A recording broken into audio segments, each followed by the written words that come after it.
If food can be considered a love language, it is safe to say our next guest is fluent, which is interesting considering Chef Vikram Vij didn't actually start speaking until he was 3 years old. That's one of the little tidbits he shares in his brand new memoir. It's called Vij, a chef's one-way ticket to Canada with Indian spices in his suitcase. Chef Vikram Vij joins us now for a chat in studio. Welcome back. Good to see you. My pleasure. Namaste. Yeah, great to see you this morning. Okay, so if you had had your way, you wouldn't have been known as Chef Vikram Vij. You would have been a Bollywood actor. Is that right? Well, you know what? When people used to come to my house, I used to make cookies, I used to make chai for people, and my mom used to say, no, this is your sister's job. You should be in the, in the room studying. And my sister hated everything. Now, my sister is such a bad cook, she actually burns a pot of water. Right. The other day, she called me up and she says, that stupid pot ran out of water. No, she did not. I'm like, how can a pot run out of water? Oh, that's awesome. But, we learned it that way. She went the academic way where she was supposed to go, and I went the cooking way, and I absolutely loved it. Well, it's worked out for you. Absolutely. I will say that. You've said a single dish changed your life. Explain. Well, there was a gentleman called Ivor Petrak who was having dinner in Austria, and he absolutely wanted to have something spicy. And I had some Indian spices in my suitcase, so I made him this goulash soup. I sent it to him, and the goulash soup, and he enjoyed it. And he says, people like you should come to Canada because, you speak German and you're an immigrant. And guess what? He gave me a 6-month visa and a one-way ticket to come to Canada. And that was my journey. Talking about spices, I just had this fabulous, funny conversation with my mother the other day. There is an organization in Toronto called Chef's Plate that does food. Yes. You're familiar with that? Yes. So they do these really good gourmet-style meals. So the other day, I got one of the samples, and in there was 2 garlics, 2 green beans, and 2 this.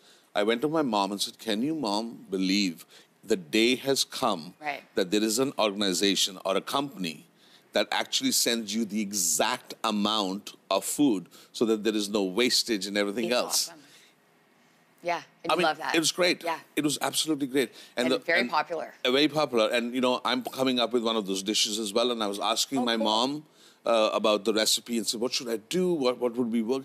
And she laughed so hard at it. Because, going to bazaars in India, you looked at the onions and the ginger and you smelled the cilantro and you brought the green onions and, you looked at the tomatoes, you smelled them, you marveled at them, they were as if they were like diamonds. And here you're getting a little box with the exact amount of detail in there. No waste, right? No waste. It's an absolutely great idea. But, it was totally amazing. Yeah, speaking of amazing, your restaurant, obviously, people absolutely adore.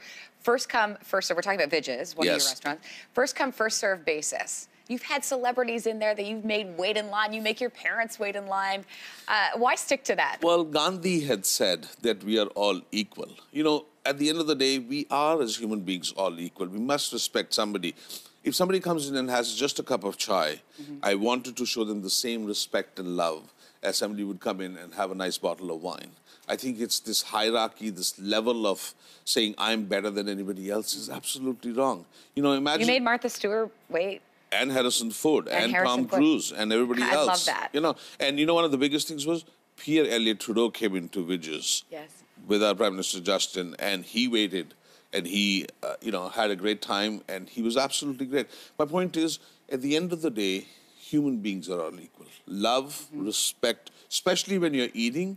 When you go to a Gurdwara or any of those places, you're all equal at that time. In the eyes of the God, you're all equal. So, I'm not an extremely religious person, but I do believe in humanity and giving back. And that's why this book is about the fact what the journey of my life, but also it's about saying, these are my values, this is what I go by, this is how I feel, so please just respect them and what they are.